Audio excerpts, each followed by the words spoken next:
Ready start. अवैध मतांतरण राष्ट्रीय चुनौती है। ईसाई इस्लामी समूह लंबे समय से अवैध मतांतरण में संलग्न हैं। वे सारी दुनिया को अपने पंथ मजहब में मतांतरित करने के लिए तमाम अवैध साधनों का इस्तेमाल कर रहे हैं। अपनी आस्था, विवेक और अनुभूति में जीना प्रत्येक मनुष्य का अधिकार है, लेकिन यहाँ अवैध मतांतरण के लिए छल, बल, भय और प्रलोभन सहित अनेक नाजायज तरीके अपनाए जा रहे हैं।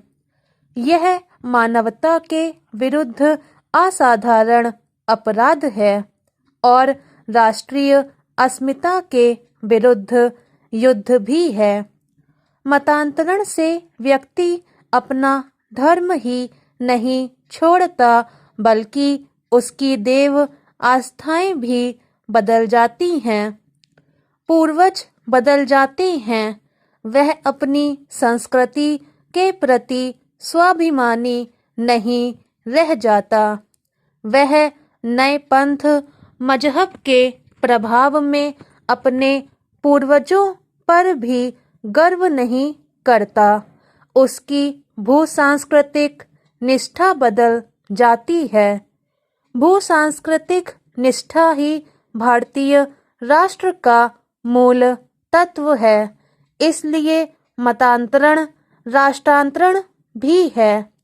इस्लाम और ईसाईयत की आस्था सारी दुनिया को इस्लामी ईसाई बनाना है।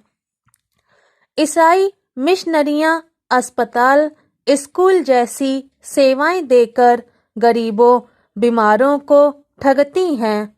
वे हिंदू देवी देवताओं का अपमान सिखाती हैं। गांधी जी ने हरिजन में लिखा था, आप पुरस्कार के रूप में चाहते हैं कि आपके मरीज ईसाई बन जाएं। उन्होंने 1937 में फिर लिखा, मिशनरी सामाजिक कार्य को निष्काम भाव से नहीं करते। स्कूल, अस्पताल बहाना है, मकसद मतांतरण है। इसी तरह तमाम इस्लामी संगठन भी अवैध मतांतरण में संलग्न हैं। दोनों की क्रूर कारगुजारियों का लंबा इतिहास है। औद्योगिक समूह वस्तुओं के अपने ब्रांड का प्रचार करते हैं, अपने ब्रांड को उपयोगी बताते हैं, लेकिन धर्म, पंथ, मजहब उपभोक्ता सामग्री नहीं होते। इसी तरह पंथिक समूह राजनीतिक दल भी नहीं होते।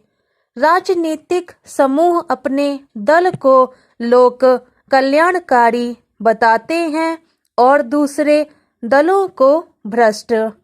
यही काम पंथ मजहब के प्रचारक करते हैं।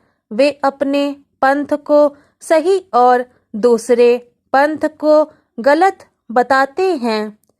मतांतरण में जुटी शक्तियां भारतीय संविधान के अनुच्छेद 25 की आड़ में कथित पंथ प्रचार करती हैं। संविधान के उक्त प्राविधान में कहा गया है, सभी व्यक्तियों को अंतःकरण की स्वतंत्रता और धर्म के आबाद रूप से मानने, आचरण करने और प्रचार करने का समान हक होगा। इसे धर्म की स्वतंत्रता और प्रचार का अधिकार कहा गया है।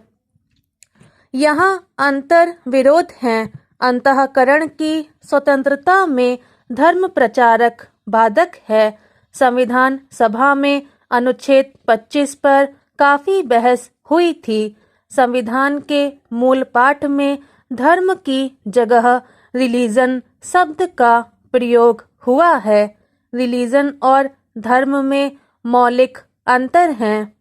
धर्म भारत के लोगों की जीवन शैली है। वास्तव में मतांतरण से जनसंख्या के चरित्र में बदलाव आते हैं। के संथानम ने ईसाई मिशनरियों द्वारा कराए जा रहे मतांतरण पर कहा था कि राज्य को अनुचित प्रभाव डालकर मतांतरण करने वालों पर कार्रवाई का पूरा अधिकार है। संविधान सभा का बहुमत पंथ प्रचार के वैधानिक अधिकार के विरुद्ध था। इसे देखकर के.एम. मुंशी ने कहा, ईसाई समुदाय ने इस शब्द के रखने पर बहुत जोर दिया है। परिणाम कुछ भी हो, हमने जो समझौते किए हैं हमें उन्हें मानना चाहिए। संविधान सभा में मुंशी ने जिन समझौतों का उल्लेख किया था, आखिरकार उनके पक्षकार कौन लोग थे? क्या तत्कालीन सरकार एक पक्षकार थी तो दूसरा पक्ष कौन था? क्या दूसरा पक्ष संप्रभु राष्ट्र राज्य से ज्यादा प्रभावी था? अब समय आ गया है कि इस रहस्य से पर्दा उठना चाहिए। अनुच्छेद 25 पर भी नए सिरे से विचार की आवश्यकता है। इससे राष्ट्रीय क्षति हुई है। स्टॉप।